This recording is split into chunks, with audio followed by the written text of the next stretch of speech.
দেখবেন বাংলাদেশে আমাদের ক্রিকেটাররা যখন অন্য কোনো দেশের সাথে খেলে অনেক সময় এমন হয় বল বাকি একটা, রান দরকার 6টা। আপনি দেখবেন ক্যামেরাম্যান তখন গ্যালারিতে খালি দেখায় দর্শকদের যে কি অস্থিরতা। হিপ হপ স্টাইলের মেয়েটা, যে মেয়েটার ওড়না এতক্ষণ ছিল গলায়, ওই মেয়েটা দেখবেন ওড়নাটা টেনে মাথায় দিয়ে এরকম মুনাজাত ধরতেছে, আল্লাহ আল্লাহ একটা ছক্কা, আল্লাহ আমার লাল সবুজের পতাকারে তুমি অপমানিত কইরো না আল্লাহ, ইন্ডিয়ার সাথে আমাদের খেলা আল্লাহ আল্লাহ একটা ছক্কা, একটা। ঠিকই বাংলাদেশের দামাল ছেলে এমন এক শট মারলো, ছক্কা, জিতে গেলাম আমরা।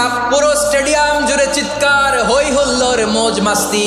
যেই মেয়েটা মাথার মধ্যে ওড়না দিয়ে এতক্ষণ সুবহানাল্লাহ বলে আল্লাহর কাছে দোয়া করেছে, ওই মেয়ে এখন আবার ওড়না ফেলে দিয়ে নাচা শুরু করে দিয়েছে।